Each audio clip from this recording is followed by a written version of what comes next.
Eh, la grabamos precisamente, por eso me acordé, y después la subo a les mando el material teórico, les mando el PDF y les envío el enlace al video, a que vean la clase, ¿no es cierto?, si la quieren ver de nuevo, repetir, etc. Por ese motivo, por ahí te voy a ir mandando enlaces de algunas clases específicas para que tengas el material que sea la continuidad de lo que vamos a ver este año. En general lo que hacemos, después nos silenciamos y el que quiere hablar o preguntar o compartir algo se saca el micrófono y participa. El esquema de lo que damos en esta historia del arte, que empezó, digamos, el año pasado, es cronológico, es la historia del arte occidental. Ahí está Laura Lidoni, así también le voy a ver la cara ahora, ahí le mi tía. Ahí estamos. Está congelada Laura y Julia. Ah, Julia está entrando, mire vos, qué casualidad. Hola Laura, mucho Buenas, gusto. ¿Qué tal? hola, ¿cómo les va? Buenas tardes, Mucho Laura, ¿qué tal? gusto. ¿Qué tal? Perdón la demora, pero recién cierro la máquina del trabajo. No hay problema porque estamos en la primera vez y los estoy comentando cómo es el tema. Y ahí está Julia. ¿Pudiste, Julia, desde Tucumán? Está sin sonido. No, ya estoy un ratito, cuando me esté aquí me voy. Vaya a ser tranquila. Es como si estuviéramos en tu casa. Sí. Bueno, les estaba comentando, Laura, mucho gusto, que me llamo la arquitecta Liliana Risi, y también pinto y tengo un espacio de arte, etcétera. Entonces, bueno, estos talleres los estoy dando ya hace 12 años, no así específicamente, la pandemia nos ha obligado un poco a esto, pero lo empezamos el año pasado. A ver, hay alguien más para admitir, ahí está. Lo empezamos el año pasado, la historia general del arte, es cronológico lo que damos, hacemos un trabajo con la historia del arte occidental, haciendo hincapié en la pintura, porque si no sería demasiado amplio. Yo hago relación con un poco de escultura, un poco de arquitectura, digamos, y vamos un poco marcando la comparación con algo de América y de Oriente, ¿cierto? Pero en general la estructura es el arte occidental basado en la pintura. Bueno, entonces este año vamos a arrancar con el Renacimiento, que es, digamos, el siglo a partir de 1450.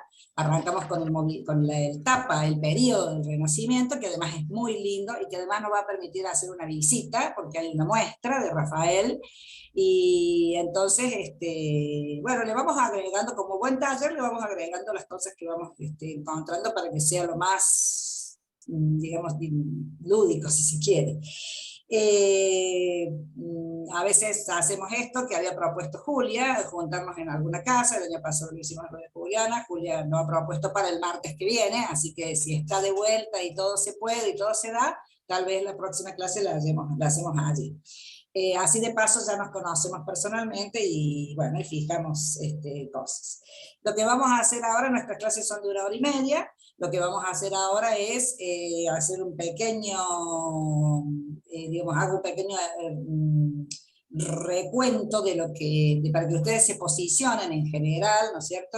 No sé cuánto ustedes pueden ya tener de idea de lo que es la historia del arte en general. Entonces arrancamos de una cosa general, que es una especie de repaso, y un poquito, la clase que viene a lo mejor vamos a agregar un poquito de lo que ya vimos el año pasado, para volver a acordarnos un poco de lo que pasa.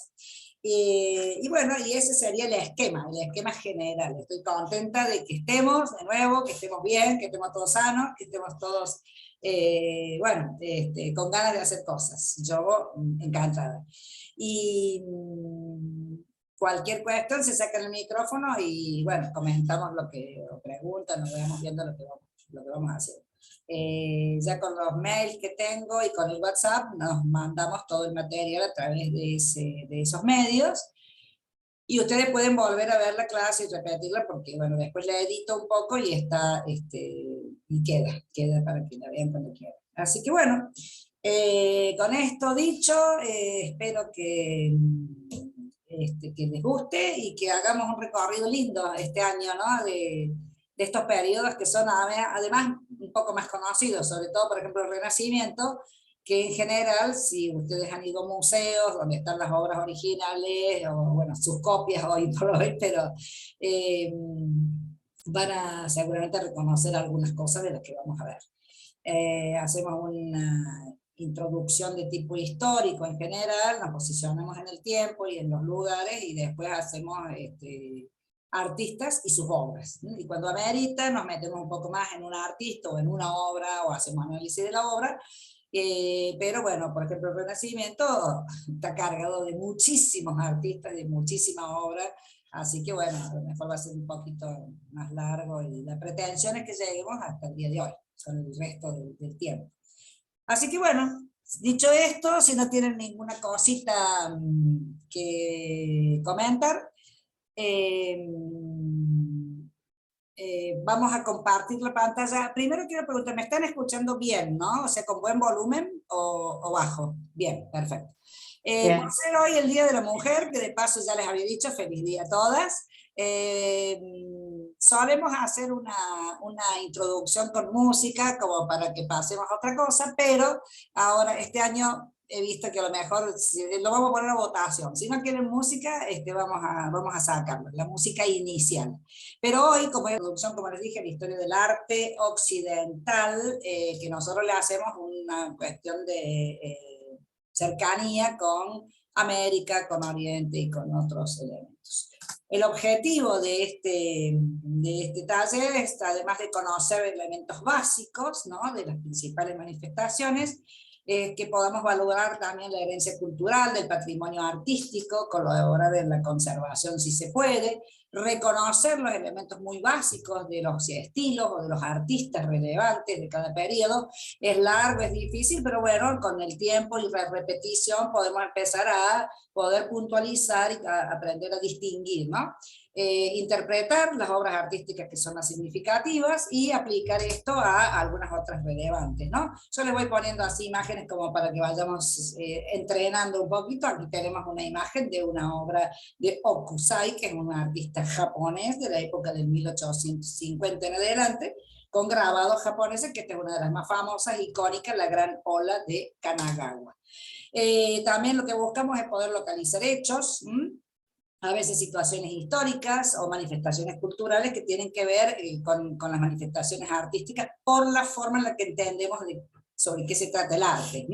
Poder entender las obras, sobre todo el periodo del siglo XX, ya se vuelve un poquito más complicado, hay arte conceptual, lo cual es más difícil a veces de comprender, y también poder valorar las obras. Por ejemplo, si estamos hablando de arte del siglo XX, acá tenemos una obra de Piero Manzoni, muy famosa, muy conocido, que se llama específicamente en italiano Merda d'Artista, o en castellano Mierda de Artista, del año 61, y bueno, él envasa un montón de latas, ¿no? Las tiene numeradas y firmadas a cada una de las latas, y en la presentación las latas teóricamente contienen sus excrementos, ¿no? Bueno, en ese momento, bueno, esto fue muy revolucionario como cuestión artística. A eso vamos, a tratar de comprender manifestaciones de toda una sociedad. Eso es lo que es en general de donde partimos. Partimos de que el arte es el producido de los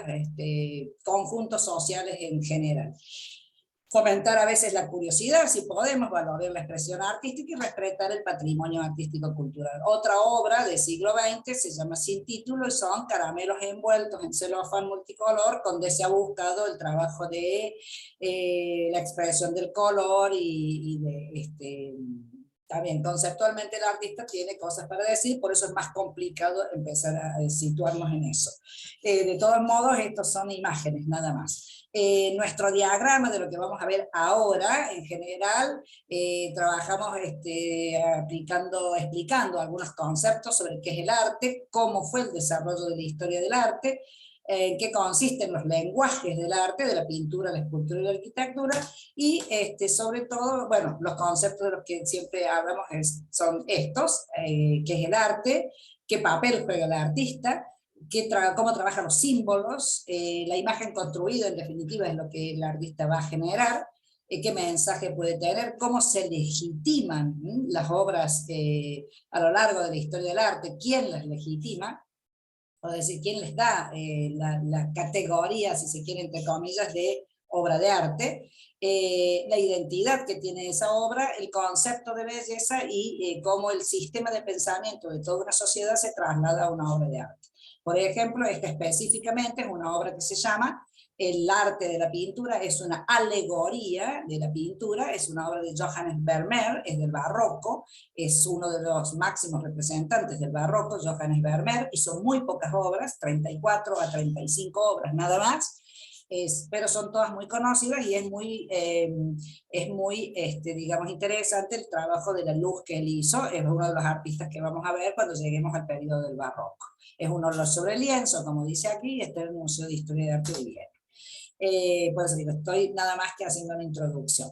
Los lenguajes del arte, que son de la pintura, la escultura y la arquitectura en general, lo que no estoy entrando en el tema, simplemente les pongo estas imágenes como para poder ver la cantidad de distintas manifestaciones artísticas que ha tenido las sociedades. Por ejemplo, este genio alado es un relieve asirio, está en realidad en relación a lo que es el trabajo de la escultura dentro del formato de los relieves, con todo un trabajo de textura precioso, y de la luz y las sombras. Y esta obra, vamos a tener espectros muy diversos, ¿no?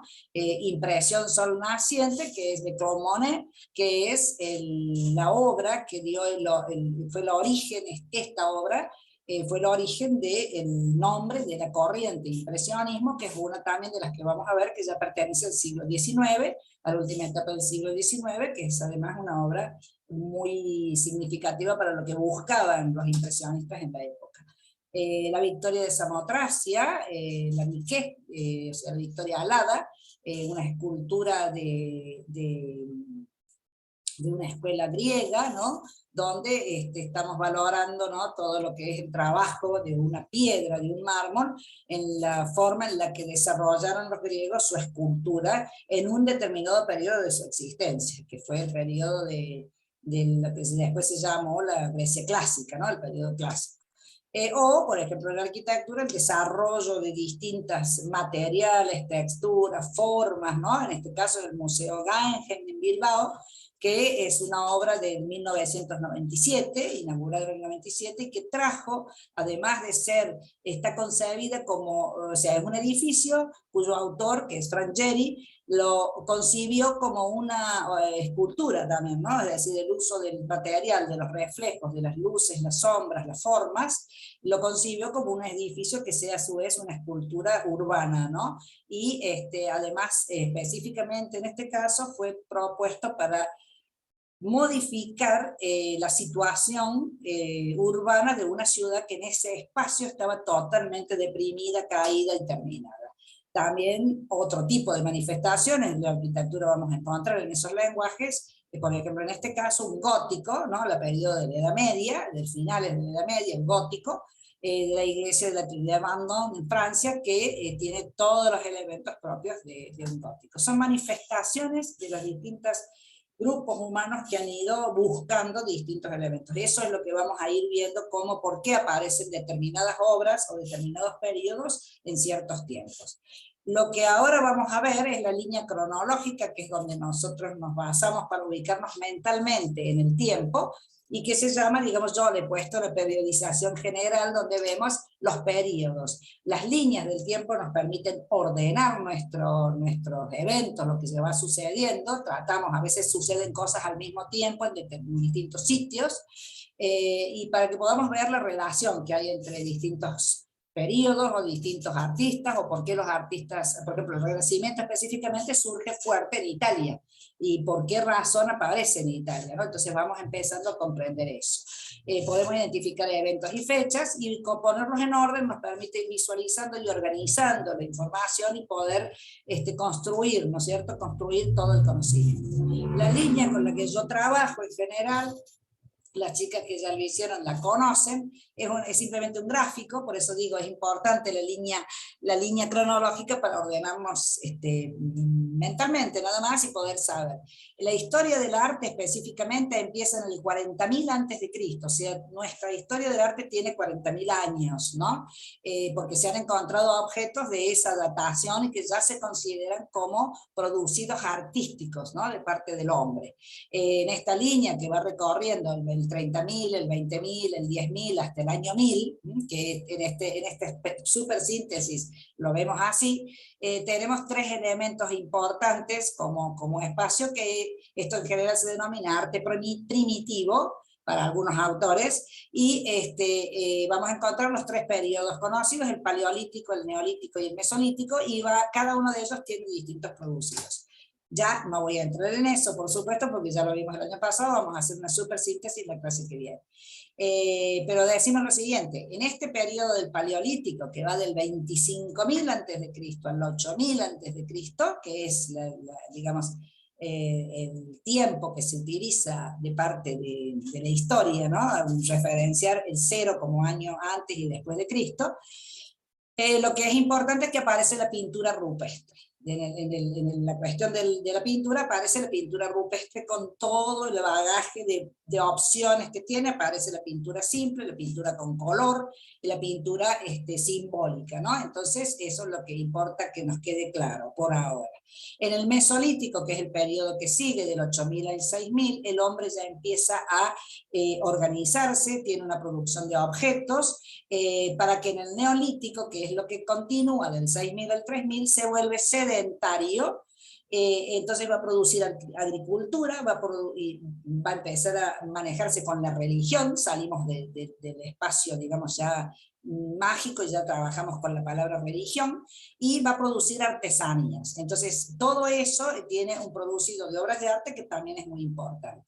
Y finalmente, hasta el año 1000, aparece la edad de los metales, donde además nos trae objetos de uso, objetos cotidianos, y aparecen los nuevos materiales, porque antes hacía trabajos con la terracota, la arcilla, la piedra, el tallado, algún poco de metal, aparece en esta época, ¿no? Objetos que necesitan como puntas de flecha, elementos para poder subsistir, pero al mismo tiempo aparece el objeto artístico. Lo hemos visto en espacios urbanos que también aparecen en esta época, donde el hombre empieza a obtener objetos por el solo hecho de tener objetos, ya sea con el sentido mágico de ahuyentar a espíritus o de traerlos. Sobre todo aparece el tema de la fertilidad, el uso de la estatuaria para la fertilidad, ya sea del propio hombre o del propio ser humano, o de la agricultura. Y como podemos ver en este gráfico, vamos a ir teniendo distintas, digamos, espacios geográficos. Vamos a tener que, por ejemplo, hacia el año 3000 o 5000, digamos que es una línea intermedia, vamos a tener que en Asia Oriental hay producido, que en América ya empiezan los producidos artísticos, aparece, recién allí empieza un poco la actividad del mar Egeo. Europa, toda Europa tiene mucha concentración de las cuevas con el arte rupestre, por ejemplo, pero después va disminuyendo porque va a crecer la civilización de la Mesopotamia, como vemos aquí, y el Oriente Próximo siempre va a estar, China, Japón siempre van a estar presentes, y aparecen las civilizaciones también con sus producidos artísticos de Egipto, Anatolia y Siria, o sea que se nos va complejizando la historia, ¿no? En la edad de los metales, como vemos una situación muy paralela de todas estas civilizaciones con sus distintos producidos, es nada más que para ubicarnos. Siguiendo con nuestra línea cronológica, que es lo que me interesa que les quede claro para ver qué es lo que vamos a ver este año, vamos a encontrar que cuando llegamos al siglo V a.C., la historia general del arte occidental inicia allí el estudio, en el siglo V a.C., con lo que llamamos el periodo de la Grecia clásica o el siglo de Pericles, que fue la persona que estaba en el poder. Atenas, sobre todo, se transforma en un foco, ¿no?, de importancia, y a partir de allí entonces la historia del arte considera todo este periodo de la Grecia clásica, que duró muy poquito tiempo, tiene 3 etapas diferentes, pero a partir de allí la historia del arte comienza a incorporar, digamos, esto, el estudio de la historia del arte. En el medio, antes de llegar al siglo cero, si consideramos este punto el siglo cero, el nacimiento de Cristo, vamos a encontrar que aparece un espacio cuando va desapareciendo la Grecia y son conquistados por Roma, de toda la civilización romana, ¿no? Con toda su expansión a toda Europa, que va a teñir también porque incorpora la cultura griega y va a teñir de nuevos elementos a todo el espacio del momento. Ya lo desarrollo ahora enseguida, creo que tengo, a ver, estoy hablando así y lo estoy, sí, entonces, lo estaba hablando anticipadamente. Bueno, después de Roma encontramos en el intermedio, va a aparecer un periodo que va a tener genéricamente el nombre de Edad Media, que va a llegar hasta el año 1450, pero tiene entre la desaparición del arte romano, aparece el arte bizantino y el arte paleocristiano. ¿Por qué? Porque ya aparece la gente, digamos, los seguidores del cristianismo y van a producir un arte paleocristiano, y el arte bizantino porque se trasladó el Imperio Romano de Occidente al Imperio Romano de Oriente, y eso tiene bastante que ver en que el Renacimiento se focaliza en Italia. La plena Edad Media y la Baja Edad Media la vamos a tener entre el siglo, prácticamente la desaparición del Imperio Romano, hasta el 1450, como dijimos, son 12 etapas. Y después ya empezamos a correr con la línea del tiempo de a siglo, ¿no? Es decir, ya después no son periodos tan largos de tantos siglos, sino que siglo a siglo van apareciendo. El Renacimiento, a partir del 1450 aproximadamente, el descubrimiento de América implica también un hecho que hace que se cambie de época, porque es como que aparece el modernismo, hasta el 1600. En el 1600 al 1700, siglo XVII, va a aparecer el barroco, el periodo del barroco. Después se lo denomina genéricamente el siglo XVIII, con el periodo rococó y el neoclásico. El siglo XIX, que ya empezamos a dividir espacios, como es el realismo, el romanticismo, el impresionismo y el postimpresionismo, y aparece el siglo XX, donde ya, además de ser un siglo compactado, aparecen un montón de manifestaciones de tiempo y de periodos artísticos, que es lo que vamos a ver ahora. Y finalmente el siglo XXI, que es el que nosotros estamos viviendo, donde lo que aparece es mucho bioarte y el arte digital y todas las manifestaciones diferentes del arte. Entonces vamos a dar un rápido pantallazo de cada uno de estos espacios, así lo recordamos un poquito. Las incorporamos a las chicas que no estuvieron el año pasado y nos acordamos un poco de todo.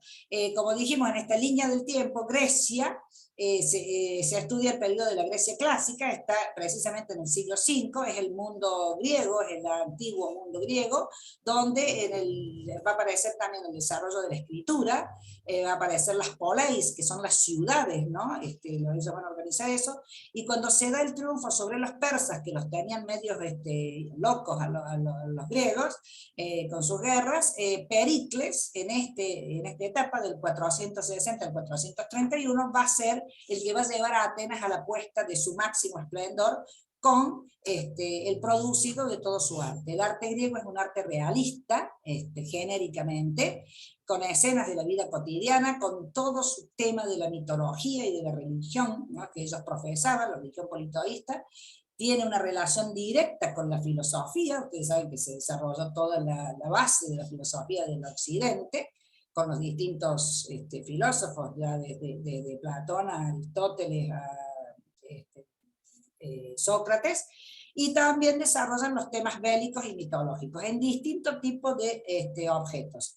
Aparece el mundo de la polis, que son la polis es la unión, digamos, la concentración urbana que ellos desarrollan y que para ellos se denomina de ese modo. Están basados sobre el antropocentrismo, es decir, para ellos el hombre y su pensamiento era lo importante. Allí centran, digamos, su actividad, y la tragedia griega, que se desarrolla como tal, es una manera también inclusive de participación en la polis, ¿no? Se desarrolla la tragedia ya sea como obra y como participación de los distintos personajes del conjunto social. El naturalismo también aparece como formato, por eso van a encontrar esas esculturas que son ideal, o sea, está relacionado con el idealismo porque buscan el ideal humano, ¿no? La perfección humana, el cuerpo perfecto, por eso aparece la proporción.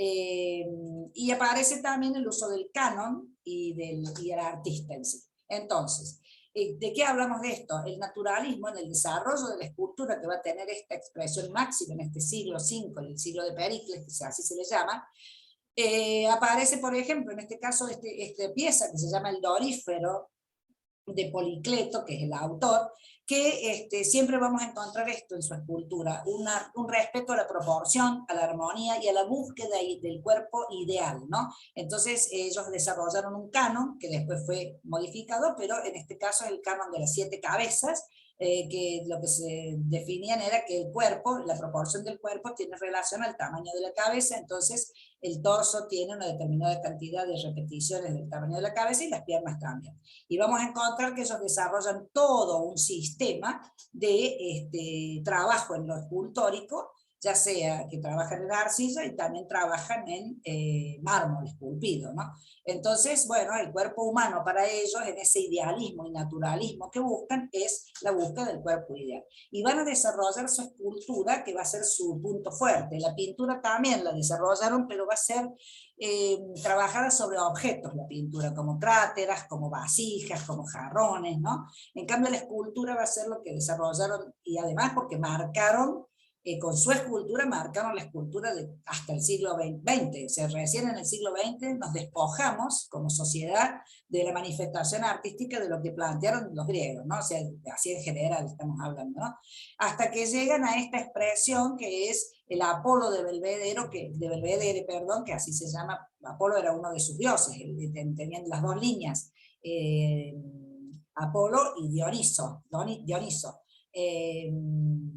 Digamos, el dios de la belleza y de la armonía y de la proporción, y el dios del desborde, del vino, de la fiesta, de los excesos, ¿no? Siempre ellos manifestaban esta cultura entre estos dos puntos.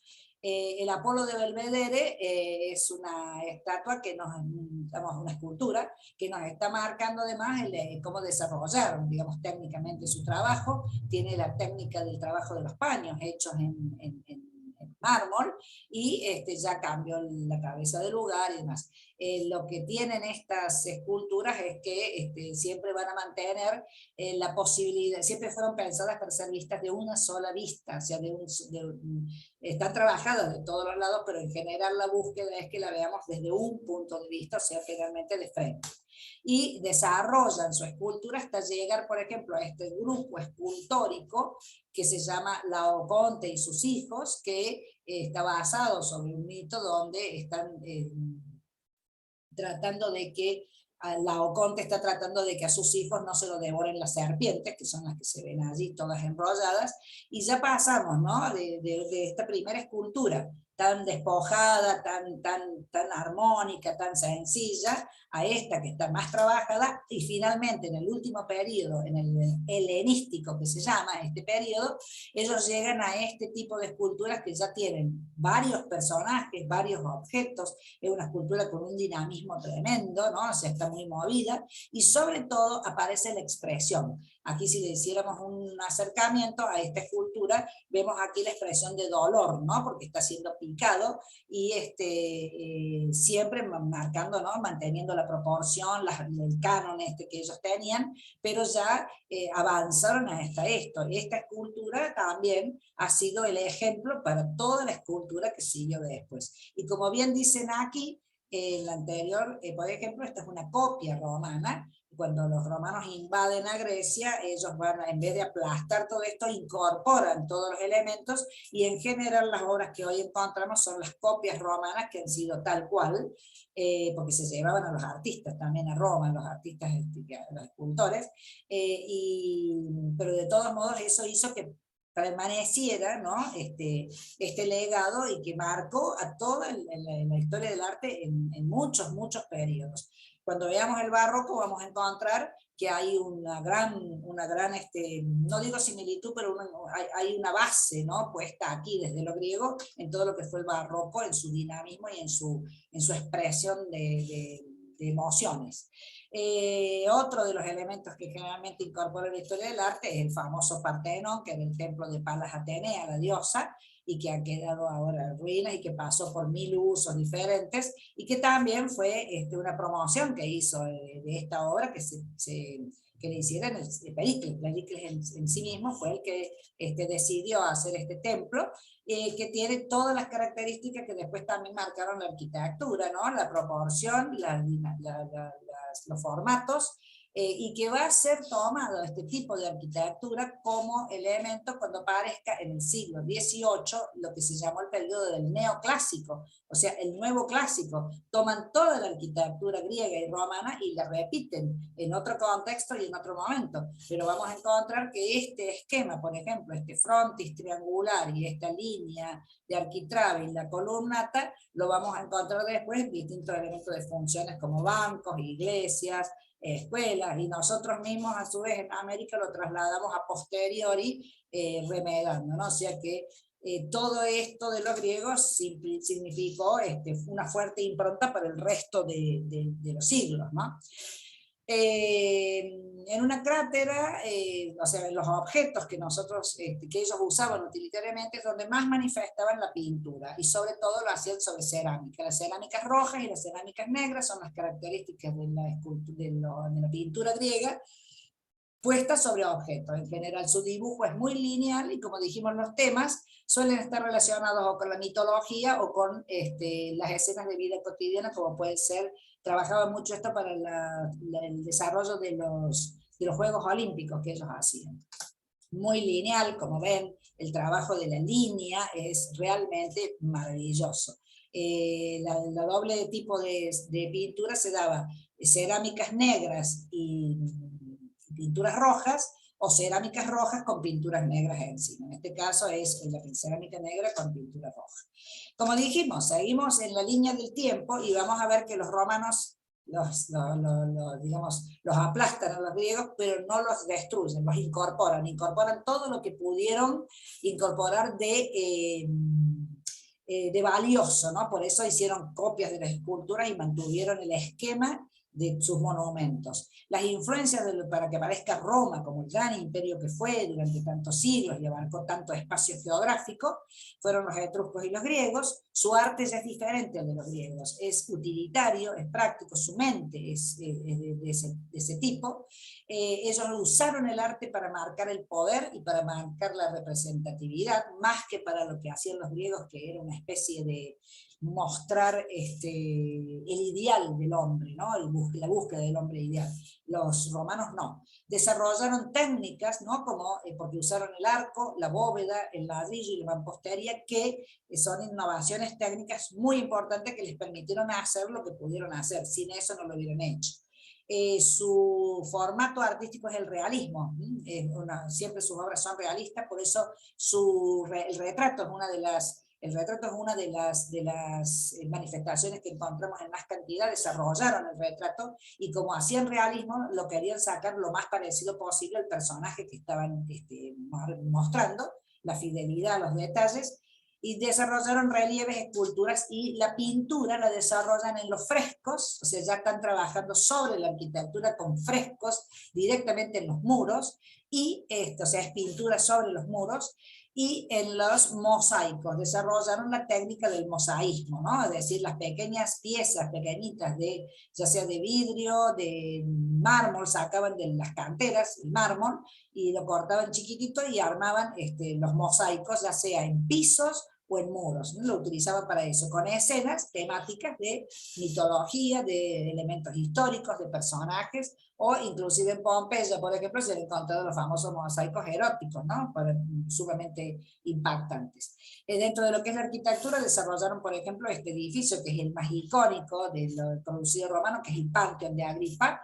Esta es una vista del interior, donde tiene una cúpula espectacular que está ejecutado sobre un monumento que ya existía, pero esta cúpula a su vez es un desarrollo tecnológico impactante. También desarrollaron arquitectura en sus manifestaciones de todo tipo, como por ejemplo las arenas, que servían primero para las manifestaciones de peleas, ¿no?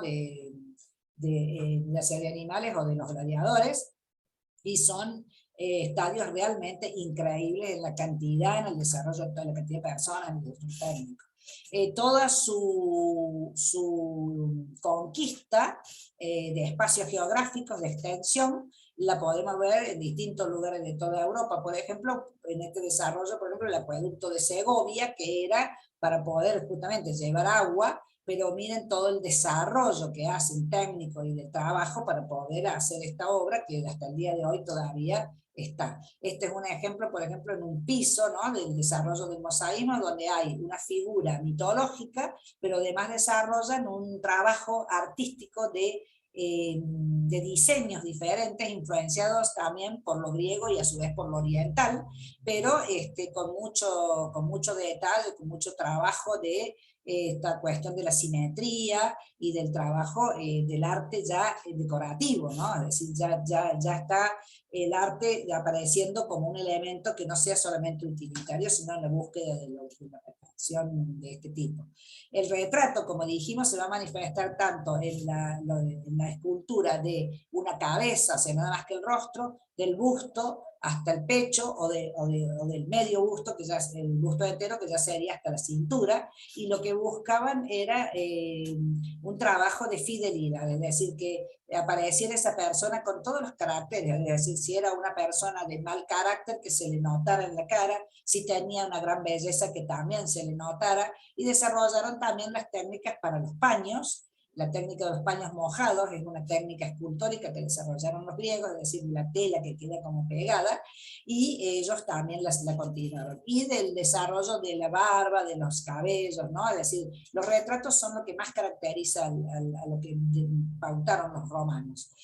El Augusto de Prima Porta es una de las esculturas más reconocidas dentro del arte romano, porque además es una escultura de un personaje existente, que era Augusto, una escultura que a su vez fue descubierta en 1863 recién, y que nos pauta al emperador, ¿no?, el primero, donde ya Roma pasa a ser imperio, con todos los atributos, es decir, con su peto, ¿no?, total, con todo, aquí está desarrollado algunas escenas de las victorias de Augusto, todo el tema del paño, ¿no?, aquí que lo tiene, o sea, cada una de estas cosas, cada uno de los elementos que tiene Augusto, con este retrato desarrollado también con la mayor cantidad de detalles posible, cada uno de estos elementos es simbólico y tiene alguna cuestión que tiene que ver con la vida y la obra que hizo Augusto. Era un personaje respetadísimo y por lo tanto es una escultura no solo de homenaje, sino también de mostrar el poder, ¿no? Siguen teniendo la famosa cuestión del contraposto, que fue una técnica escultórica para que la escultura esté bien sostenida, y que es una postura que desarrollaron los griegos, que es quebrando la cadera y apoyarse sobre una sola pierna, ¿no?, y la otra está simplemente apoyada. Y eso lo vamos a ver repetido en toda la escultura. En el desarrollo de sus obras arquitectónicas, el Coliseo o el Anfiteatro Flavio, una de las más famosas también, ya esto es del siglo I, bueno, desarrollaron el Foro Romano también con todo lo que había, y bueno, también la función de este espacio era bastante poco agradable, pero el desarrollo, digamos, de todo lo que tomaron de los griegos, y a su vez del desarrollo propio tecnológico, fue muy impactante.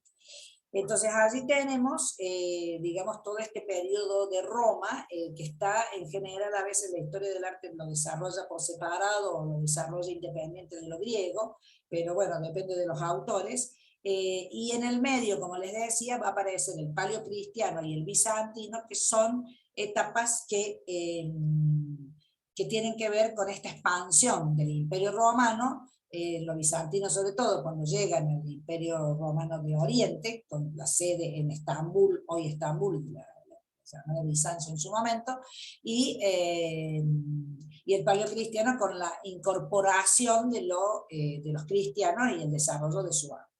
La Edad Media, que también lo vimos el año pasado, está, digamos, la podemos situar en esta caída del Imperio Romano de Oriente, el bizantino, en el siglo 6 después de Cristo, hasta la llegada del Renacimiento, que la sitúan en el 1450, que es cuando ya cae con la invasión de los turcos, y cae Estambul o Constantinopla. Queda en poder de los turcos, ese es el hecho histórico, pero también se asocia cercanamente al 1492, lo de los turcos fue en 1453, se acerca al 1492, que es el descubrimiento de América, y que cambió el eje del mundo, de la historia, ¿no? O sea, es el hecho de haber descubierto, no lo sabían en el momento, pero va a influenciar a todo lo que vino después, a este periodo y al barroco sobre todo, porque los distintos espacios, los distintos sistemas de poder en Europa van a empezar a salir a conquistar mundo, y vamos a encontrar, por ejemplo, que el barroco se va a desarrollar mucho en el norte de Europa, porque los holandeses van a salir a conquistar las aguas y van a ser también una gran potencia, ¿no? Porque se apropian, digamos, y van a tener poderío económico. Lo mismo que España, ¿no? Es decir, entonces el Renacimiento se va a desarrollar en Italia, pero en España se está gestando precisamente su poderío, porque bueno, pues se trajeron todas las riquezas de América, por lo tanto también es un hecho histórico que importa para este final de la Edad Media. Hay un cambio de pensamiento total y entrada al Renacimiento. Centrándonos en la Edad Media, va a demorar alrededor de 10 siglos la Edad Media, es muy larga, y su producido artístico en la historia del arte se la divide en dos partes, la baja y la plena Edad Media y la baja Edad Media, una consecutiva de la otra, más o menos, ¿no? O sea, nada es tajantemente dividido en la historia del arte, y tienen dos pensamientos filosóficos diferentes y dos producidos diferentes. La plena Edad Media va a ser lo que se llamó el románico, el periodo del románico, que no es lo mismo que hablar de arte romano. Una cosa es el arte romano, producido por el Imperio Romano, y otra cosa es la etapa del románico, que es ya Edad Media y está ubicado en otros espacios y con otras producciones. Es el mundo del monasterio que se le llama, es decir, la cultura con todas las invasiones y la caída y las pestes y toda la mala situación que se producía en ese momento, se va a centrar sobre todo por la aparición de las órdenes religiosas, porque ya el cristianismo se ha instalado. Se va a centrar en la vida del monasterio, de las distintas órdenes. El monasterio va a ser el lugar donde va a ser el lugar de acogimiento, y va a ser el polo cultural. Entonces allí se va a desarrollar el arte, ¿no? En esos lugares. Va a aparecer el canto gregoriano también como expresión musical, y bueno, el gótico es otra etapa. En el mundo del monasterio vamos a encontrar que está muy imbuido de la filosofía de San Agustín, donde es una filosofía idealista, y aparece el concepto de alma, ¿no? Es decir, la división, la contraposición entre cuerpo y alma, lo cual también va a tener en la escultura de la Edad Media mucha importancia. En el arte hay digamos, la finalidad, ahí aparece claramente la función que va a tener el arte, va a ser religiosa, es la función didáctica. Para la población no sabía ni leer ni escribir, entonces con los elementos artísticos, ya sea escultóricos, los relieves, la iglesia en sí, y las imágenes en las paredes, es donde va a tener esa función didáctica. Vamos a tener el desarrollo de la sociedad feudal, y vamos a tener el desarrollo de los castillos, donde la vida era la comunidad, y el monasterio, donde dijimos que es la otra comunidad donde se va a desarrollar. La gente la sociedad feudal, envía a los hijos a nutrirse y a cultivarse y a desarrollarse y a aprender en los monasterios. Entonces allí va a desarrollarse el arte. Es el centro cultural y artístico, el monasterio. Es el lugar donde se salvan las almas, es el lugar de enseñanza, de encuentro, ¿no? Es el lugar de oración, y toda la iglesia en sí es una obra de arte por excelencia. Vamos a encontrar que el monasterio siempre es un edificio, además a veces ocupa espacios enormes con desarrollo de su autosustentabilidad, ¿no? Es decir, con huerta, con su propia producción, que es un edificio muy austero, muy sencillo, muy despojado por fuera, y cuya vida interior es donde está, digamos, eso es el reflejo también de una forma de pensar, ¿no? La vida interior es lo que importa, y allí es donde van a tener las obras también de arte. Acá tenemos en este caso un monasterio con toda esta expresión muy, muy despojada por afuera, muy simple, para, como quien dice, para poder soportar, ¿no? lo que está pasando por afuera, y el interior es donde se desarrolla la obra artística. Dos de los elementos, además de los manuscritos, que son el desarrollo de trabajo que hacían los monasterios, allí las monjas y los monjes dentro del monasterio desarrollaban la tarea de pasar a mano, ¿no? estos manuscritos de los textos para que perduraran. Entonces allí se desarrolló una cuestión del dibujo, ¿no? Dentro de los textos, de la caligrafía, de la expresión de cada uno de estos, que le aportaba su propia, digamos, formato de pensar. Ese fue uno de las áreas, los manuscritos dentro de los monasterios, y aparece la figura del Pantocrator o Pantocrator, y el tímpano del juicio final, que como relieve, como escultura. Esto generalmente está o en mosaicos o en murales, ¿no? En frescos dentro de las iglesias, y los tímpanos están hacia el exterior. Todo esto muestra la función didáctica. La gente que no sabía leer ni escribir tenía todo el compendio del juicio final, precisamente religioso, dentro de lo que es el portal de la iglesia. Y el Pantocrátor es una figura del Dios bueno, el Dios que está dando en el juicio final la bendición, está con el libro de la vida y la mano levantada, y acompañado de los 4 evangelistas, simbolizados por distintos elementos de cada uno. Siempre aparece esta figura en todo el desarrollo de esta etapa de la Edad Media. Lo marcamos así porque después del gótico ya aparece, en el gótico va a aparecer la imagen de la Virgen María, y después va a aparecer el Cristo crucificado. Es decir, se olvida esta imagen, que es muy oriental también, para pasar a la del Cristo en cruz, ¿no? Entonces, a nivel de la historia del arte, ese cambio es un cambio de mentalidad también, es un cambio de pensamiento, es un cambio de visión del hombre. Aquí el Cristo está, digamos, para desviarte al cielo o al infierno, pero es, digamos, en general una imagen de un Dios bondadoso. En cambio el del Cristo crucificado es una imagen de dolor y de la pasión, ¿no? Es decir, una imagen dolorosa. Es un recordatorio de la parte, digamos, dura del final de la religión esta. Y esto tiene mucha mezcla iconográfica con lo oriental también. Hay allí todavía una simbiosis, ¿no? El Pantocrator, que así se llama Majestas Domini, es el Cristo en majestad, y en todo desde el 1000 al 1200 lo vamos a encontrar en pleno desarrollo en absolutamente todos los espacios que tengan que ver con la religión. El tetramorfo lo incluía, que son estas 4 imágenes alrededor. Esto está en San Clemente de Taúl, en Cataluña. El Cristo estaba sentado, mirando de frente, con el libro de la vida abierto en una mano, a veces lo tiene apoyado en la pierna, y con una mano levantada dando la bendición, con la aureola, rodeado de este elemento que se llama mandorla, que tiene una forma de almendra, y con las características de cada autor, en cada lugar, ¿no? O sea, va a ser diferente el formato, pero en general los elementos aparecen.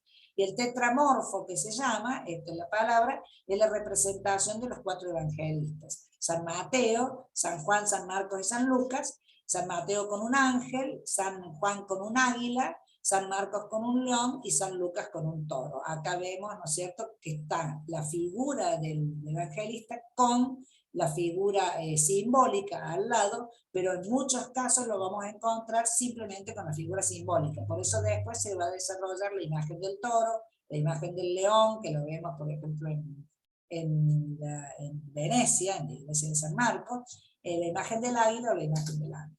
Aquí vemos otro monasterio, el de Osios Loukas, en Grecia, del siglo XI, que ya mezcla esta mezcla que hace lo romano con lo oriental, y que en este periodo románico se mezcla mucho, porque ha caído el imperio romano de Oriente, y se está mezclando con este avance, ¿no?, del cristianismo, hasta que directamente después la religión decante y se divida.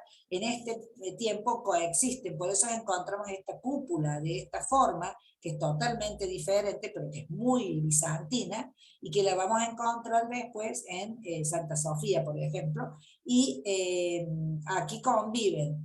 Esto sigue siendo lo mismo que dijimos, el monasterio por afuera es austero, sencillo, sí.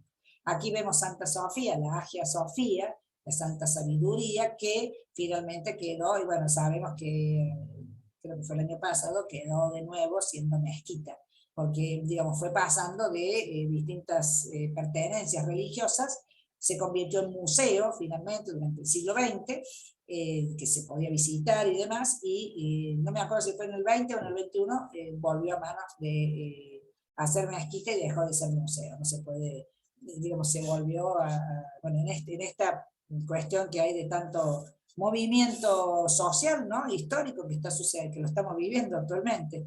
Pero digamos que aquí vemos esta mixtura, ¿no? Entre esto de occidental y oriental que convivía en algún momento de manera perfectamente bien, que estaba muy incorporado. El producido artístico era esa mixtura. Por esa razón, de lo bizantino va a bajar hacia la zona de Venecia y del norte de Italia, y por esa razón va a llevar todo ese bagaje a que se desarrolle mucho en Italia, que va a ser explosión en la época del Renacimiento. La Hagia Sofía, bueno, aquí lo mismo que ya dijimos, desde 2020. En 2020 volvieron a transformarlo en mezquita. Y con todo lo que vimos, un montón de videos que estaban la gente en contra y demás, la gente a favor, la gente en contra, pero finalmente vuelve a ser mezquita. La Edad Media, como dijimos, tiene 12 etapas, la del románico, que es lo que vimos, el mundo del monasterio, y la del gótico. Después del siglo XII ya aparece el gótico hasta que aparezca el Renacimiento. El desarrollo del gótico, como verán, totalmente diferente a lo que estamos viendo del monasterio. Es el desarrollo del mundo de la catedral. Lo dividimos hacia el mundo del monasterio primero, el mundo de la catedral después. El mundo de la catedral es una cosa transformada totalmente. Hay un poderío, hay un deseo, hay una vuelta de revalorizar esta cuestión de que incorporemos la luz, que incorporemos digamos, la llegada al cielo, la mirada del hombre hacia Dios, la búsqueda hacia las alturas, hacia el cielo, y la técnica les permite lograr este cambio, ¿no? Por ejemplo, en las edificaciones. Y seguimos siempre ligando mucho la arquitectura en estas etapas porque todavía no se ha desprendido la manifestación artística. Por ejemplo, los capiteles en los monasterios románicos eran las esculturas, el desarrollo, no hay escultura exenta. Todas las esculturas se desarrollan en relieve sobre los muros, o la pintura en murales, en frescos sobre los muros, o en mosaicos. Entonces necesita de ese soporte. En el Renacimiento vamos a encontrar que se empieza a separar, ya acá en la mitad del gótico se empieza a separar la manifestación artística del contenido de los edificios, y empiezan a hacer obras como la que tenían las esculturas que tenían los griegos, exentas, ¿no? O sea, independientes. El gótico nos trae el mundo de la catedral y el desarrollo de todas las grandes catedrales que hay en Europa, y todo un modelo, ¿no? Porque nosotros hasta el día de hoy en América hemos copiado este modelo que viene del siglo XII, y sin embargo a lo mejor se copió en el siglo XVIII, ¿no? Ese modelo, por estas agujas, hay distintos tipos, la construcción son más altas, tienen mucha decoración, se quitan los muros, como lo vamos a ver aquí, desaparece el muro grueso ese del monasterio, y se es reemplazado por la tecnología, les permite sacar el muro y reemplazarlo por la vidriería, o sea que el mundo del gótico, además de ser el mundo de la catedral, del mundo donde el hombre incorpora a Dios como plena luz, se va hacia las alturas, además incorpora esto, el desarrollo del vitró o de la vidriería, y lo vamos a ver manifestado en los rosetones, en los espacios y en las vidrieras, donde la forma de, en vez de hacer un mural pintado sobre el muro, repito, en ese espacio vacío se trabaja con la misma técnica que se trabajaba el mosaico, ¿no? Desde Pompeya, desde los romanos, se trabaja unido con plomo, la vidriería en colores, y todo un desarrollo de contar un episodio de la Biblia o la vida de algún santo se va a ver en estas vidrieras. Ese es el gran producido artístico del momento. En este caso estamos con una de las más famosas, la Catedral de Notre Dame, con una foto vieja, porque tiene todavía la torre agregada, que está en París y que está dedicada al culto de la Virgen María, que es lo que estamos diciendo, aparece en el gótico el culto de la Virgen María, por eso muchas iglesias de esta época se llaman Notre Dame, Nuestra Señora. El esquema estructural es lo que les permite ir bajando con estos elementos a las distintas cargas, entonces van vaciando los muros, esos gruesos que tenían los románicos, con columnas y con esto que se llamaban arbotantes, con estos arcos, ¿no? Que ya no son de medio punto redondo, sino que son ojivales, con esta forma, ¿sí? Y bueno, y empiezan a poder entonces aparecer la vidriería. Aquí vemos distintas catedrales, todas van a tener el mismo esquema, el tipo de torretas, el tipo de iluminación, el rosetón central, que es una vidriería con color, en los ingresos con estos arcos, con el juicio final todavía que lo tienen, el culto a María, y depende del país, está más exagerado o menos exagerado. Sobre todo en Inglaterra tienen mucho el desarrollo de lo que se llama el gótico flamígero, o con llamas, ¿no? O sea que es un exceso de adornos. En este caso esta es la Catedral Notre Dame también de Amiens, que tiene todos los elementos. Se supone que esta es de la que cierra este ciclo del periodo clásico, es del 1220 y es más sencilla, digamos, que la de París, pero tiene todos los elementos repetidos. Aparecen las esculturas, están empezando a aparecer un poco exentas también, ¿no? La escultura de la Virgen María, se llamaba la Virgen Blanca, y aparece ya con el niño en brazos. También esto tiene que ver con este concepto de cambio mental, ¿no?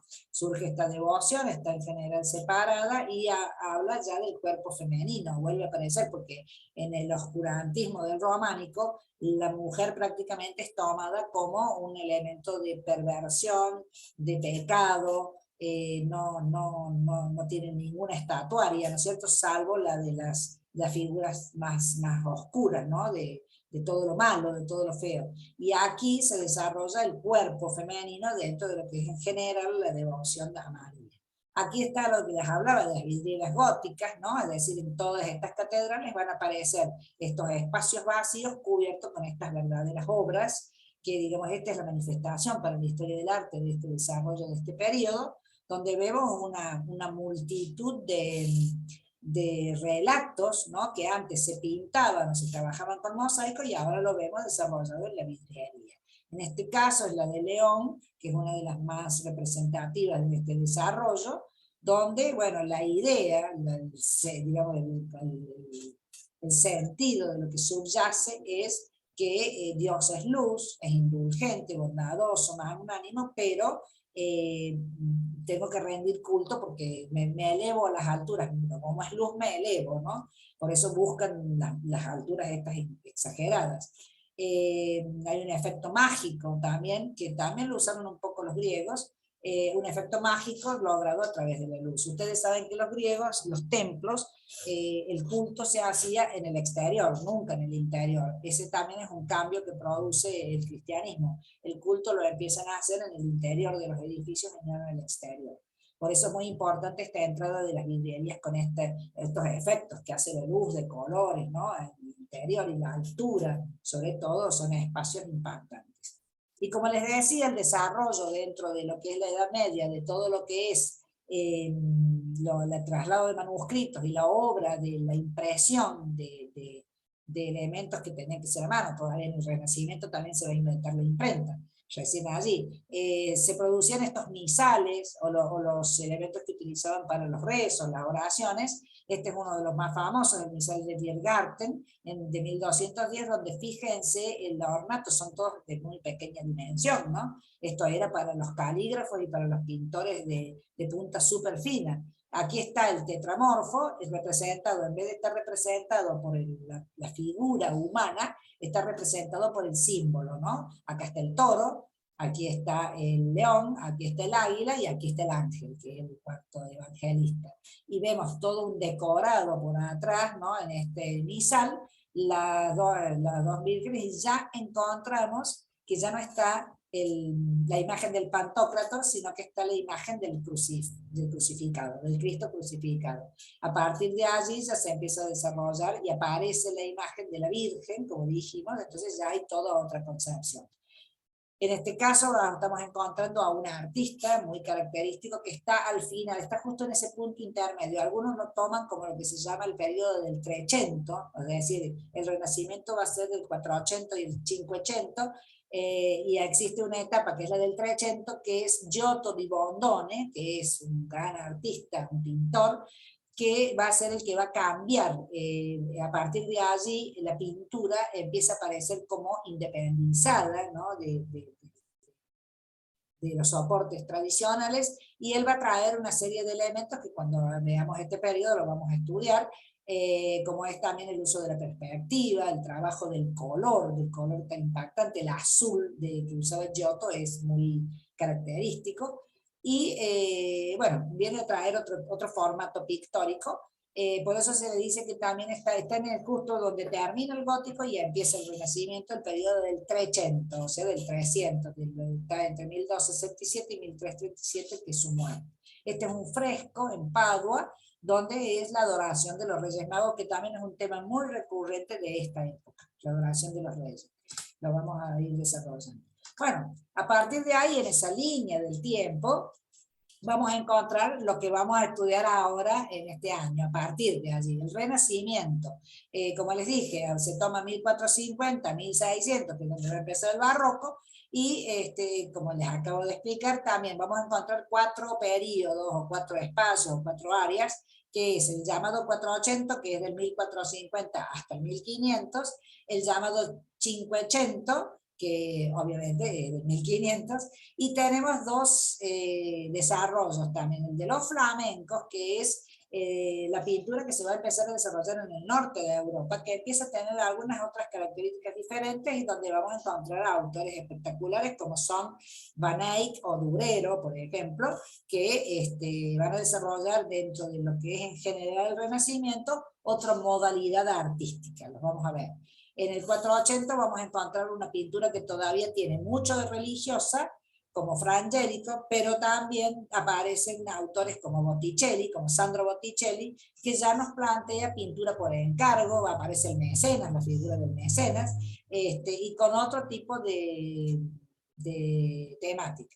Y en el 580 es como quien dice el siglo de oro de esta época, donde vamos a tener los grandes protagonistas que son Leonardo, Miguel Ángel y Rafael, sobre todo, pero hay muchos otros, y los venecianos, que desarrollan una escuela específica, que es la escuela pictórica, donde desarrollan mucho el color y una forma de pintar que va a tener después a muchas otras escuelas de la historia del arte, donde vamos a encontrar a Tiziano, al gran Tiziano, y a Carpaccio, por ejemplo. Lo vamos a ver. ¿Qué caracteriza el Renacimiento? El humanismo. El hombre vuelve a estar en el centro. Después de esta Edad Media tan signada por el cristianismo, el hombre, digamos, el Renacimiento es renacer lo clásico. Vuelven a los griegos, sobre todo, y vuelven a tomar la filosofía de Platón, el humanismo, ¿no? Y aparece el neoplatonismo también. Hay una desacralización, se llama antropocentrismo, esto de la filosofía centrada en el hombre. La manera de manifestar el arte es el naturalismo, o sea, queremos hacerlo parecido, pero aparece el desarrollo del capitalismo y la burguesía, y vamos a encontrar por eso las grandes familias que van a dominar los distintos espacios de poder, ya sea Florencia, Milán o Roma, y van a ser, por suerte, los mecenas de los grandes artistas. Va a desarrollar la perspectiva como gran innovación, ¿no? Y a eso va a significar un elemento básico, porque la perspectiva hace que todavía más, o sea, es centrar al hombre como centro del arte, y a su vez querer verlo lo más parecido posible a la realidad, ¿no? Vamos a encontrar edificación como el Palacio Pitti, como el desarrollo de la Capilla Pazzi, y como la gran cúpula, el cupulone de Florencia, de Santa Maria del Fiore. Giorgio Vasari, Mamanati, Luca Francelli, Parigi, son nombres que aparecen, y también, por supuesto, Brunelleschi, que va a ser el desarrollador de esta gran cúpula en la Santa María de las Flores, que es Patrimonio de la Humanidad desde el año 82, con el campanile del Giotto, que ya lo hemos visto, y el desarrollo de fachada, de trabajo de adorno, o sea, ese otro sistema tan despojado que hemos visto hace 2 siglos atrás, aparece esto otro, como por ejemplo la Santa María de Novella, que son icónicas para determinadas cosas que vamos a ver.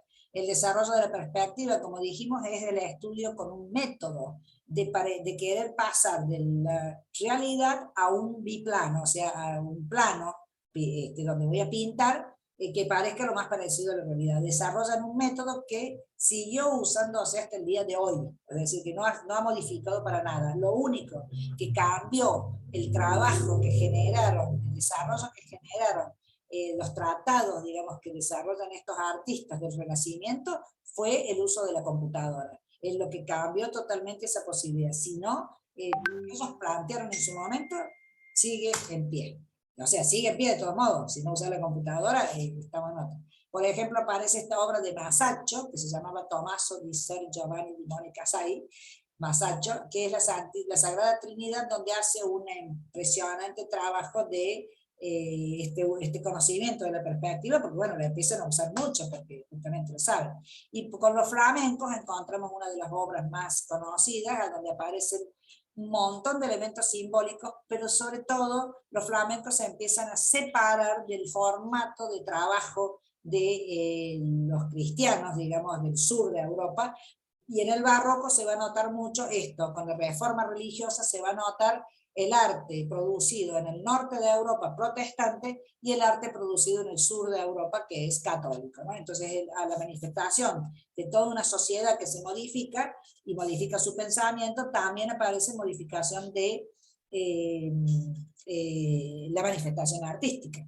Eso es lo que vamos a desarrollar un poquito. El retrato de Giovanni Arnolfini y su esposa, el de Jan van Eyck de 1434, o sea, por eso es 480, ya aparece un óleo sobre tabla. Los flamencos, a pesar de que ahora están estudiando dónde realmente apareció, pero aparentemente los flamencos son los que digamos, desarrollaron el uso del óleo y el óleo sobre tabla inicialmente, para después pasar el óleo sobre lienzo, en su máxima expresión. Y además esta obra es icónica porque además Velázquez, por ejemplo, Diego Velázquez, amaba esta obra y tomó elementos como este espejo, este trabajo del reflejo de los espejos, que lo va a trasladar a las meninas, es decir, hay todo un empezar, al independizarse la obra del muro, ¿no? Empieza a ser un elemento de valor, de cambio. Además, los mecenas permitieron que el artista desarrollara toda ¿no? Y aparece también la escultura, como es un renacer de lo clásico, van a tomar todos los cánones que traían los griegos y van a ser respetados. La escultura de los griegos va a teñir toda la escultura del resto del tiempo hasta el siglo XX, fines del XIX-XX. Esta es de Donatello, Donato di Niccolò di Betto Bardi era su nombre, es de 1440 y es el David. La figura del David fue desarrollada por muchos artistas, ya sabemos, por ejemplo, no la puse, la de Miguel Ángel también. En este caso, Donatello la hace en metal, es una escultura de bronce donde trabaja. Fíjense, después cuando lo veamos el Renacimiento lo vamos a ver esa comparación, como cada artista le da la impresión que tiene de un mismo hecho, de un mismo personaje. Este David para Donatello es un David de otro tenor, lo hace bien joven, ¿no? Como era, bien jovencito, es un cuerpo todavía un poco adolescente, un poco afeminado también, le hace toda una serie de elementos y lo trabaja con la espada baja, ¿no? hacia abajo, en un momento determinado del suceso, en el vencimiento de Goliat. En cambio, David de Miguel Ángel lo ubica en otro momento, ya lo vamos a estudiar. Aparecen grandes pintores y ya dijimos que los mecenas van a ser muy importantes, en este caso el duque de Urbino fue muy desarrollador, además de históricamente lo que significó de los pintores, ¿no? En este caso tenemos el famoso díptico del duque de Urbino y su esposa. Estos eran retratos para matrimonio, se celebraban el matrimonio y se hacían el retrato de ambos como contrato, digamos, ¿no? Es muy pequeño, es de 47 por 33, es de Piero de la Francesca. La esposa es Battista Sforza, o sea, de la familia Sforza, y él era Federico de Montefeltro, también todos grandes señores, digamos, poseedores de los distintos espacios de poder dentro de Italia, de esta Italia hecha en estados, en distintos estados. Aquí vemos este retrato de Piero de la Francesca como retrato del duque, es muy particular, es muy estudiado por la fuerza, ¿no? de esta imagen, ¿no? tan intensa. Aparece Sandro Botticelli con todo el desarrollo de la obra de la mitología plasmada en sus grandes lienzos, esto ya es óleo sobre lienzo, es de 2,78 metros por 1,72, el nacimiento de Venus, que se transformó también en una imagen muy icónica hasta el siglo XXI. Sandro Botticelli tiene una manera de pintar y de ver los personajes y el tipo de pintura que también es muy característico. Hizo también su Anunciación, tema recurrente, también la Anunciación la han hecho casi todos los pintores, lo mismo que la Adoración de los Reyes, y aquí vamos a estudiar el lugar, el espacio y el desarrollo del color.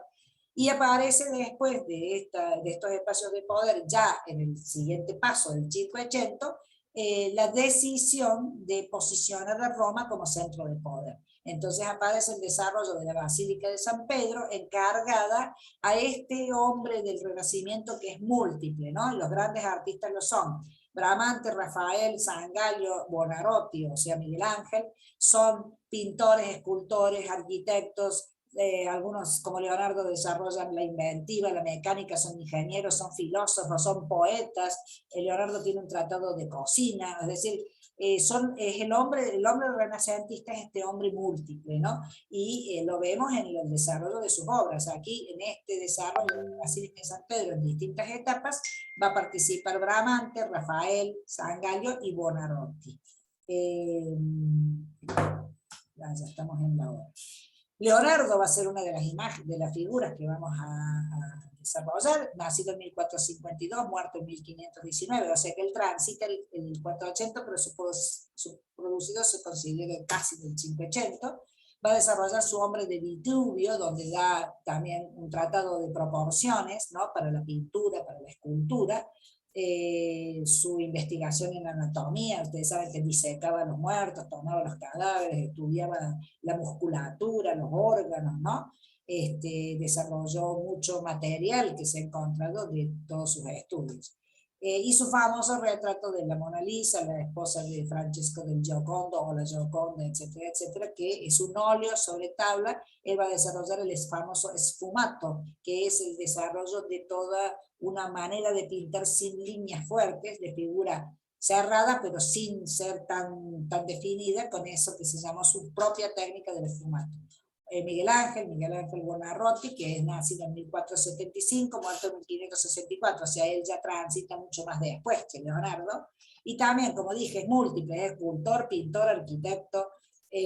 Su famosa Piedad, en la escultura en mármol, que fíjense, si nosotros miramos el canon, la técnica de los paños y demás, la influencia del arte, de la escultura griega es total, está respetada, con su propia visión, ¿no? De lo que es el tema. Y su David, que estábamos viendo recién, el de Donatello, que es este es del año 1501, el de Donatello era de 40 años antes, en otro material, como cada uno, y fíjense la postura de este, además del tamaño, que da impacto, pero el mismo personaje tiene otras características y está pautado en otro momento de la situación, ¿no? Es decir, David está, ya tiene la onda en el hombro, está plantado de otro modo, y está con otro carácter como persona, ¿no? Como persona.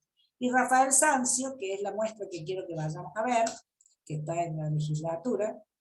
Rafael Sanzio, una de las obras que ahí también están en los Desposorios de la Virgen, esta gran obra donde también, fíjense, el desarrollo que hace de la perspectiva, cómo había conocido el tipo de perspectiva. Este es un templo de óleo sobre tabla, y bueno, los personajes en primer plano y todo el paisaje atrás, típico también de la pintura del Renacimiento.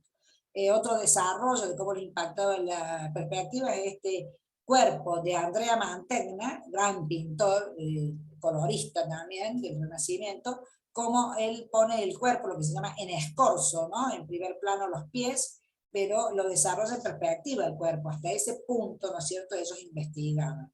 Esta obra también es muy, muy impactante. Y cuando hablamos de los venecianos, estamos encontrando a Tiziano, con esta Venus de Urbino, que es el sitio, que tiene todo un montón de simbología, también un desarrollo del trabajo de la pintura de la mujer, más todo lo que es la situación espacial, el color. La pintura de Tiziano va a impactar hasta los impresionistas. Claude Monet lo va a admirar mucho y lo va a copiar. O sea que todo este periodo va a impactar después en el siglo XVIII y XIX, ¿no? Va a continuar. La historia del arte es como que se va nutriendo de lo que ya se hizo, pero a su vez siempre se dan estos ciclos, ¿no? De que vuelvo atrás y tomo lo que ya hicieron otros artistas y trabajaron otros artistas. Dentro de esta línea hay un periodo en el medio entre barroco y renacimiento que algunos autores lo toman y otros no, que es el manierismo, que viene a hacer esa transición hacia el barroco, que es el renacimiento exagerado, pero que todavía no es barroco. El manierismo, a muchas obras de Miguel Ángel también la toman como manieristas. Lo encontramos a Alberto Durero, alemán, ¿no es cierto?, con este autorretrato, que también Alberto Durero va a ser un gran grabador, entonces va a incorporar otra técnica más, ya no tenemos solo pintura, escultura, sino que también incorporamos los grabados. Bueno, entonces, ¿por qué se llama manierismo? Lo vamos a encontrar a Tintoretto dentro de lo que son los venecianos también, San Marcos liberando al esclavo, miren esta obra que ya tiene mucho dinamismo y muchos personajes y mucho movimiento, que va a ser lo del barroco. Y también un color diferente, la luz que le dan los venecianos es totalmente distinta a la luz que tenían los otros pintores del norte, por ejemplo, de Europa.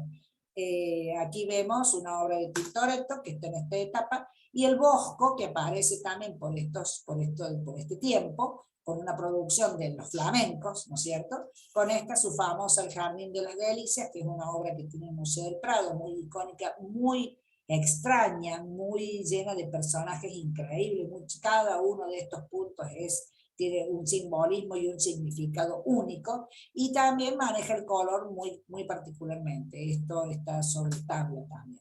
Y el desarrollo de estos otros artistas como Arcimboldo, Giuseppe Arcimboldo, que va a morir en 1593, ya estamos entrando, pero esos son manieristas, ya llegamos casi al barroco. En este caso lo retrata el emperador Rodolfo II como Bertunno o Verano. La característica de Arcimboldo es que todos sus retratos los hace con la composición de flores o de frutas, de producidos botánicos, y va conformando la imagen, ¿no? Esto es absolutamente particular, es decir, él era como era, así. Como son las 5:30, chicas, y llegamos al barroco, que les estoy dando para que se ubiquen en general. Bueno, vamos a ver el barroco rapidito. El barroco ya, a ver, no, porque son 5:30. Lo voy a comprimir mucho. Si no les parece mal, ya que empezamos con esto y las quiero poner en posición nada más, todo lo que nos falta hasta el siglo XX en este contexto general lo vemos la semana que viene, y podríamos hacer, ¿tienen tiempo un ratito? Hacemos el barroco si quieren. Vos te tenías que ir, Gloria, pero ya habías visto esto. Pero vos no tomás ni agua, Liliana, te vas a morir ahogada. Un poquito, un ratito. Y un café. No hay drama, nada. Liliana, yo lo veo después por lo que mandás por WhatsApp, dale. Bueno, dale. Gracias. Veamos Beso, chao. chao. Bueno, besito. Veamos esta etapa, chicas, del barroco, y para que después nos queden estos tres como síntesis la clase que viene, y después ya nos metemos de lleno en los periodos, en cada uno de los periodos. Pero lo que quiero con esto, con esta rayita que yo siempre la coloco, es para que haya un orden espacial y temporal, como para que, si bien no es que cada cosa viene una tras de la otra, acá siempre se van como mezclando, pero es como para que tengamos idea, cuando hablamos de, qué sé yo, algo les queda, que si hablamos de Miguel Ángel está acá, y si ahora vamos a hablar, qué sé yo, de Rembrandt o de Rubens, lo vamos a encontrar acá, en este otro periodo. ¿Qué es lo que les digo ahora rápido? El barroco es una etapa que se caracteriza por la exageración, es como que se vuelve se sale del Renacimiento con esta filosofía del humanismo, ¿no? Y se empieza a tener un poco de desborde, de exageración. Entonces el producido, todo es exagerado, porque estamos hablando de un mundo que ha encontrado un nuevo mundo. Ahora sí ya saben que América es un nuevo mundo, y se están apropiando de todos sus tesoros, y las potencias se han vuelto poderosas, como España, en este siglo precisamente, así también lo va a perder, pero se vuelven poderosas, y empieza a haber toda esta batalla del poder en el mundo. Entonces salieron los holandeses a conquistar las costas de África o lo que fuera.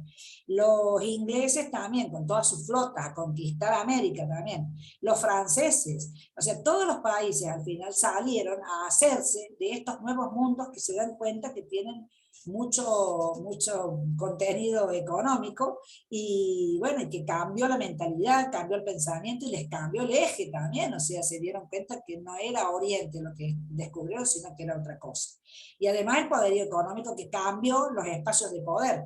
Entonces, ¿qué sucede? Esa exageración, empiezan a aparecer las sociedades con esta gente, los comerciantes se vuelven más ricos, y los ricos estos ya no son los mecenas del Renacimiento, los señores poderosos, sino que son a veces los que se llaman burgueses, ¿no es cierto?, los comerciantes que se hicieron ricos y que encargan arte. Siguen siendo mecenas, pero de otro tipo.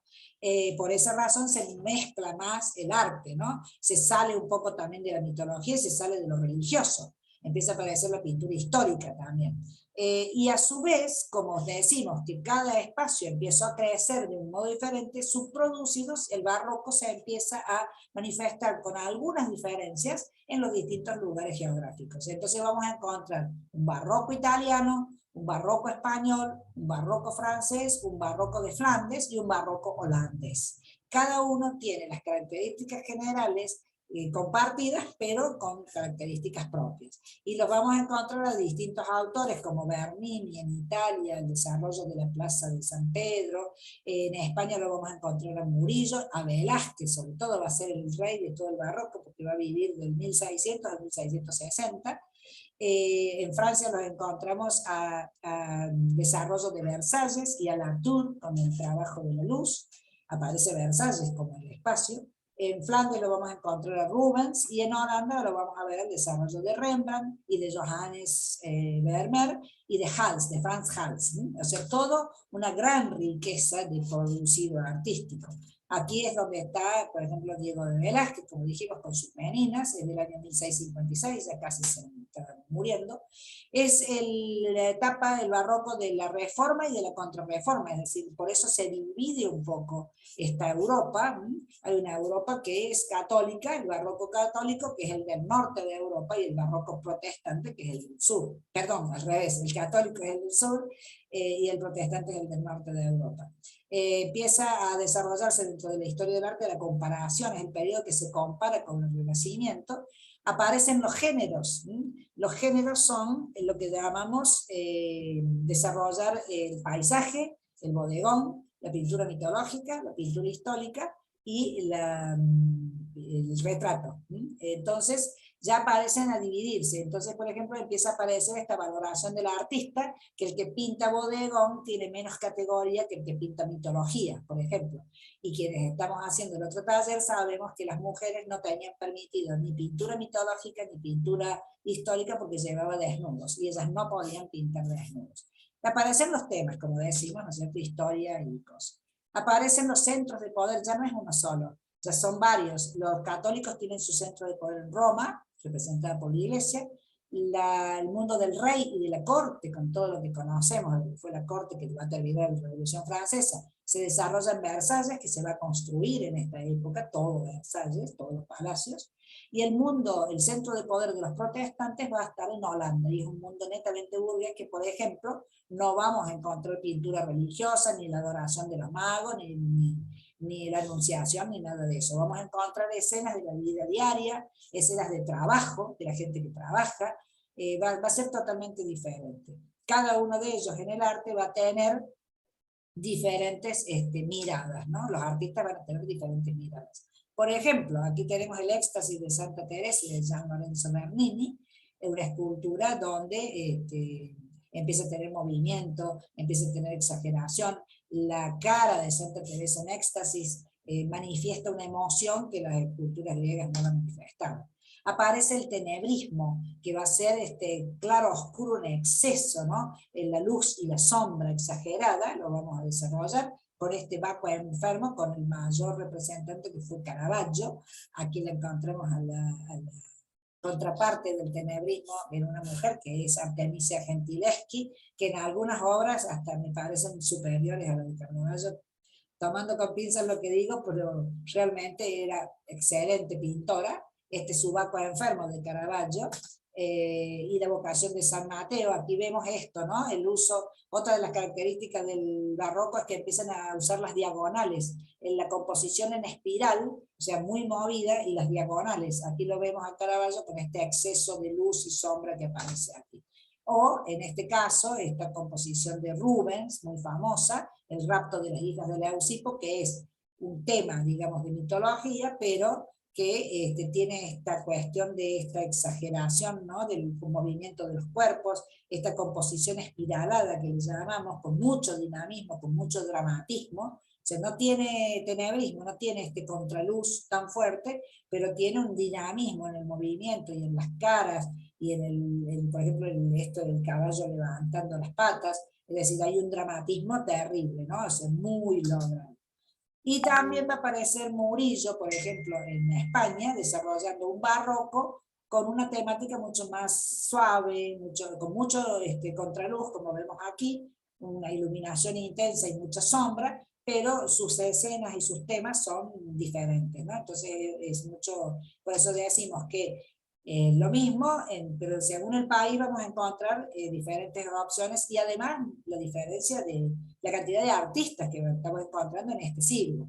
La lección de anatomía del doctor Nicolas Tulp, de Rembrandt, es el nombre, Harmens Rembrandt van Rijn. También Rembrandt nació en 1606-1669, por unos añitos ahí de diferencia con Velázquez, o sea, transitan la misma cantidad de años. Esta obra, que también es grande, es icónica también, ¿no? Y lo que importa aquí es cómo ya desarrolla el retrato colectivo, que es propio del norte de Europa, y esta cuestión de luz y sombra tan fuerte, tan marcadamente fuerte. Georges Latour, en Francia, va a desarrollar siempre, su obra tiene esto, ¿no? La iluminación con una vela, esta luz, estas figuras cerradas, abiertas, perdón, que se confunde el fondo con la figura. Aparece el tema de la calavera y la luz como el símbolo de la fugacidad de la vida. Hay un concepto filosófico, ¿no? En cuanto a eso también aquí en esta etapa. Y el famoso que les dije, Johannes Vermeer van Delft, que es un artista típico exponente del barroco holandés, donde trabaja con escenas de lo que sucede, de la vida cotidiana. La mayoría tiene una sola obra hecha en exterior, todas las demás son interiores, bastante repetitivas compositivamente, siempre una ventana que da la luz, pero un desarrollo pictórico y del color que es admirable, ¿no? Vermeer fue un hombre que hizo poca obra, como les dije, pero muy valiosa. Retrata valores también, ¿no? Dentro de sus obras, y los símbolos, ¿no? De posición social. En este caso, este es el astrónomo, y fíjense, pone el planiferio, ¿no? El mapa, o sea, el mundo en las manos, ¿no? Eso es todo una manera de decir, hemos conquistado el mundo que conozco ahora es esto. Hay un mapa allá atrás de fondo, es decir, hay todo un montón de elementos que marcan el poderío que tiene en ese momento. Y Nicolas Poussin, en Francia, El nacimiento de Venus, miren la diferencia con el de Botticelli, el mismo tema, El nacimiento de Venus, y cómo aparecen la cantidad de personajes, esto es bien barroco, el dinamismo, los personajes exagerados, esta cuestión de, fíjense, este círculo que se forma con el paño y los brazos, ¿no? Es decir, toda una composición, los angelitos que están volando todos alrededor, es decir, una composición circular que es muy propia de esta etapa. Entonces el arte se empieza a poner muy fuerte, muy intenso, muy movedizo, muy dinámico, ¿no? Y aparece la monumentalidad que dada por este espacio de poder, uno de los centros de poder es Roma, totalmente en ese siglo, ya lo dijimos, donde la iglesia ha triunfado y se ha instalado en este espacio físico, que ya se hizo en el Renacimiento este edificio, y se va a completar el patio de acceso con esta columnata que hoy llamada la columnata de Bernini, que es el gran exponente escultórico del barroco, y que completa, digamos, un espacio urbano importantísimo, tanto como también lo ha sido Versalles con sus palacios. Por ejemplo, aquí vemos a Versalles, la diferencia entre una manera de concebir albergante, ¿no? De este espacio, y otra manera donde reside el rey, el palacio, ¿no? Con los jardines típicos del versallesco, que quedó ese nombre, y con la explanada alrededor también propia de estos grandes espacios donde está asentado en ese momento el poder. Esto también se va a construir por etapas y de distintos momentos. Desde 1682 va a ser residencia real, ya viene una parte construida, en todo el barroco se va a seguir construyendo hasta, bueno, ahora es Monumento Histórico de Francia y Patrimonio de la Humanidad. Y bueno, ahí vamos a entrar al siglo XVIII, rococó y neoclásico, y acá sí lo cortamos. Ya llegamos, o sea, esto es un pantallazo general que le estoy dando de lo que vamos a ver, de cómo es esta línea del tiempo, para que se ubiquen, y siempre lo vamos a estar referenciando. Pero bueno, lo que va a seguir ahora es, la clase que viene damos de nuevo el resto que falta del siglo XX-XXI, y después nos metemos en el Renacimiento del desarrollo. Así que bueno, chicas, espero que esto fue primera vez, así que espero que, bueno, que no haya sido muy denso, que les haya gustado, y como ya les dije, les envío el material teórico y vamos a enviar esta clase grabada, así ustedes si la quieren volver a escuchar, lo pueden hacer. Un gusto de verlas. Gracias. Muy buena la clase. Muy buena. Liliana, gracias. A Tania y a Laura, que son los que conocemos. Chao, chao. Chao, chicas, un gusto. Muchas gracias, Liliana. Bueno, espero que te haya gustado, que les sirva, y bueno, en todo caso ya nos mantenemos por WhatsApp para vernos. La próxima clase la daríamos tal cual así, pero en la casa de Julia, si no se arrepiente y no viene de Tucumán, a lo mejor no vuelve, qué sé yo, a lo mejor se queda, pero ella insistió y ofreció su casa, a toda costa quería que fuéramos, y bueno, me parece buena ocasión para vernos de manera directa, es dar la clase ahí, nada más. Después hacemos un té, pero bueno, nos podemos ver. Así que chicas, las espero. Regio, nos estamos viendo. Beso. Besos, Claro, ¿Qué? ¿Cómo? pobre, no parás, yo no puedo escribir y vos seguís ay, pobre. Tengo agua, acá estoy, salud. Una genia. Chao, chicas. Tengo agua. Muy Nos lindo, vemos, muy chicas, lindo. hasta la próxima. Chao, chao. Feliz día hoy, muy feliz día. Feliz a todos. día. Chao, chicas, adiós. Finalizamos, ya está, ahí está.